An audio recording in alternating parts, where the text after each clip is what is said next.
Hello दोस्तों, स्वागत है आप सभी का आपके अपने यूट्यूब चैनल पोल्ट्री इन्फो में। तो दोस्तों, आज के वीडियो में एक अलग कुछ फार्म बनाने से संबंधित जानकारी दी जाएगी कि जो फार्मर भाई नए फार्मर हैं या पुराने फार्मर जो नए फार्म बनाने की सोच रहे हैं और फार्म बनाने वक्त उनको कुछ चीज़ों का ख्याल नहीं रहता और गलती कर बैठते हैं, इसका खामियाजा उनको भुगतना पड़ता है। तो अभी उसका लाइव एग्जांपल हम आपको दिखाते हैं।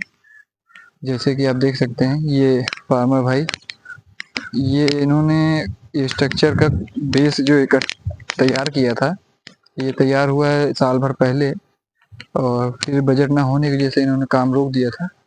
अभी कुछ हफ्तों पहले बारिश आई खूब तेज, और बारिश इतनी तेज थी कि यहाँ से मिट्टी देखिए बहाव आया पूरा, और यहाँ से मिट्टी कटना शुरू हुई। तो ये पूरी मिट्टी कटकर ये पूरा यहाँ से पीछे नदी दिख रही है आपको, नदी में जाके मिल गया। हालांकि बीच में इन्होंने बंदा बना रखा था, लेकिन बंदा शायद किसी वजह से फेल हो गया, तो यहाँ का पानी पूरा नदी में जाने लगा और रसा रसा के सारी बालू बह गई। तो इस फार्मर भाई से गलती बस ये हुई कि इन्होंने, देख सकते हैं आप स्ट्रक्चर में, नीचे कहीं पर भी बीम नहीं दी, जिसे हम लोग प्लिंथ बीम कहते हैं या सुपर स्ट्रक्चर से नीचे की बीम कहते हैं, वो बीम नहीं दी। तो दोस्तों, जब भी कुछ ऐसा कंस्ट्रक्शन का काम करें आप और आपको शंका हो कि ऐसे इलाके में है या नदी किनारा है, तो आप लोग को सबसे पहले 2-3 पावा बनाकर एक बीम दे देनी है नीचे की तरफ, करीब फार्म की जमीन से 2.5 फीट 3 फीट नीचे की तरफ ही बीम दे देना है। उसके ऊपर से आपको चुनाई करनी है, ताकि इस तरह से जो बहाव होता है उस बहाव में फार्म की मिट्टी बहे ना, अगर बह भी जाती है तो स्ट्रक्चर पर हमें कोई भी असर ना हो।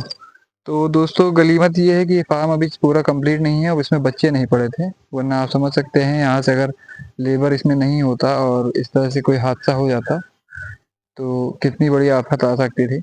और रात बिरात यहाँ पर सियार, भेड़िए, कुत्ते, जंगली कुत्ते सब रहते रहे, अगर खुला पा जाते तो अच्छा खासी नुकसान हो जाता। तो दोस्तों, ऐसे इलाकों में जब भी कंस्ट्रक्शन का काम करें तो अपने फार्म को इतना मजबूत बना के रखिए कि जब तक कि आप ना तोड़ना चाहें वो टूटे ना, किसी भी तरह से उसमें कोई दिक्कतें ना आए।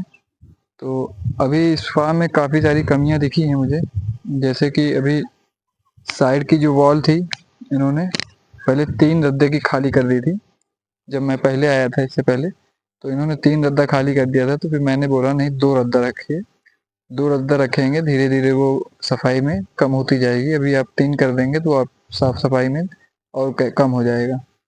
तो फिर उन्होंने फिर से पटवाया और 2 रद्दा साइड में आप देख सकते हैं, ये 2 रद्दे की खाली है, बाकी सब पटाई कराई जा चुकी है।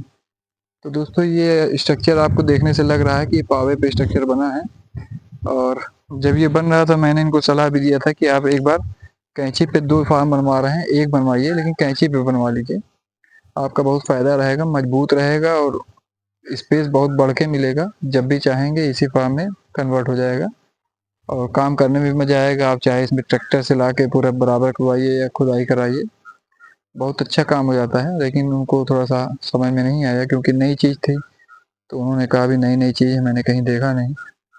तो मैंने जो अपना फार्म दिखाया था इनको, उन्होंने कहा है आपका छोटा फार्म है, 25 फीट का है, मेरा 28 फीट का है। तो फिर ज़्यादा हम लोगों ने इसमें बात नहीं की, क्योंकि अब अगले का इरादा नहीं है तो क्या ही कर सकते हैं। तो ऐसे में इस फार्म में उन्होंने डिसाइड यही किया कि पोल वाला, 5 पोल वाला इसको बोलते हैं, सामने जो स्ट्रक्चर है ये 5 पोल वाला स्ट्रक्चर है।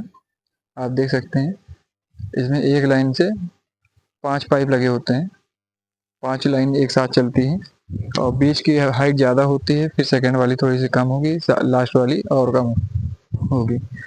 जो ट्रेडिशनल फार्म बनते हैं उसी तरह से ये मॉडल है। तो अभी तो इस फार्म में ये दीवार बह गई, तो पहले इसको कंप्लीट करने का इरादा था, तो ये दीवार बहने से काम यहाँ पर रुक गया। तो फिर जो फार्मर भाई थे जिनका ये फार्म तैयार हो रहा है, उन्होंने कहा अभी आला छोड़ते हैं, बगल वाले में आते हैं। तो बगल वाले में काम चालू है, और उसमें आप देख सकते हैं कि किस तरह से वेल्डिंग पर्लिंग जोड़ी जा चुकी है। ऊपर आप देख सकते हैं कि पूरा 6 लाइन पाइप चल रहा है पर्लिंग का। अभी इसको नज़दीक से चल के देखेंगे कि कितने पाइप हैं और कैसे वेल्डिंग होनी चाहिए थी, कैसे हुई है और क्या कमियां आई हैं, ताकि आप लोग भी जब फार्म बनाएं तो किसी तरह से नुकसान वाला काम ना हो। क्योंकि इस पर्लिन से पहले जो पाइप लगाए गए हैं वो ऊपर नीचे हो गए हैं, आपको यहीं से दिख रहा होगा। ये देखिए दोस्तों, ये जो पाइप हैं ये एक साथ जो चपक गए हैं दूर से देखने में, तो इनका मानना यही है, इससे आप यही समझेंगे कि ये देखिए ये गड़बड़ हो गया। अब जब चादर पड़ेगी तो बीच की चादर एकदम लग जाएगी, नीचे की दब जाएगी, और एक बीच में जो है वो ढाल टाइप के नाली टाइप का बन जाएगा, फॉर्म हो जाएगा, जो कि फार्म के लिए अच्छी चीज़ नहीं है। अगर हुक कमज़ोर रहा, चादर कमज़ोर रही तो कुछ भी हो सकता है। तो इन फार्मर भाई को जो ठेकेदार मिल गए थे वो बहुत गलत मिल गए थे। उसको बिल्कुल नॉलेज नहीं थी, उसको सिर्फ दिहाड़ी से मतलब थी, पैसे से मतलब था। तो उसने कुछ ज़्यादा नहीं बताया, काम निपटा कर चला गया। ये देखिए, अभी यहाँ से आपको दिखेगा पाइप में लहर। अभी धीरे हम लोग आगे चलते हैं तो पाइप में लहर दिखेगी। यहाँ फोटो वीडियो में थोड़ा सा कम आ रहा है, लेकिन एक्चुअल में है ज़्यादा। अभी आगे चल के दिखाते हैं।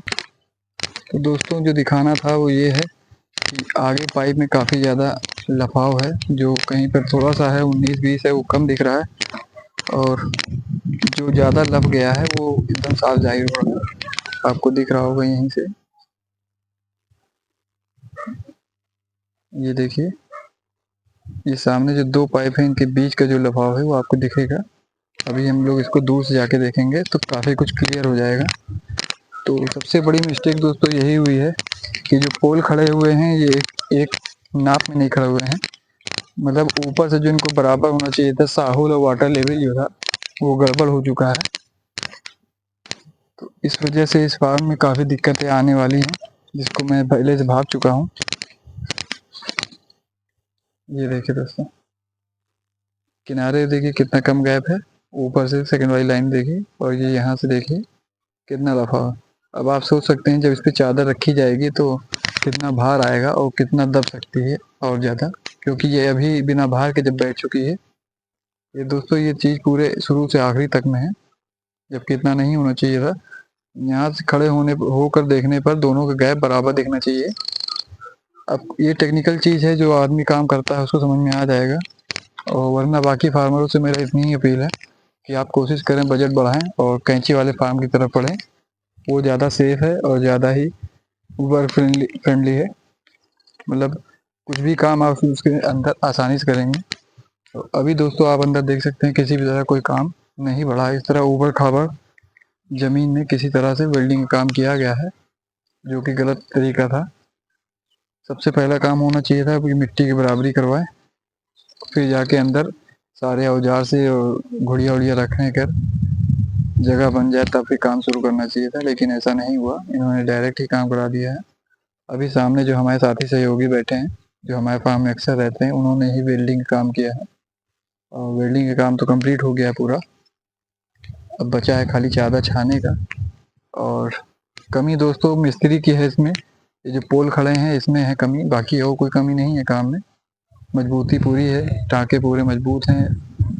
और ये जो दोस्तों एक चीज़, ये जो जॉइंट है पाइप में, इस जॉइंट के अंदर एक पाइप और डालकर पहले उसको जोड़ा जाता है, फिर दूसरा पाइप पहनाकर उस पर वेल्डिंग मारी जाती है।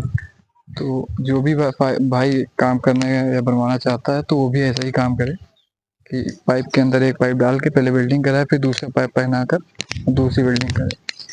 तो दोस्तों वीडियो लंबा ना हो इसलिए अब वीडियो यहीं पे रोकते हैं, क्योंकि अभी इस फार्म में कुछ ज़्यादा बताने के लिए नहीं है। जब चादर लगेगी तो बहुत सारी कमियां सामने आएंगी, तो फिर वीडियो बनाकर आप लोग को समझाने में मदद मिल जाएगी मुझे भी।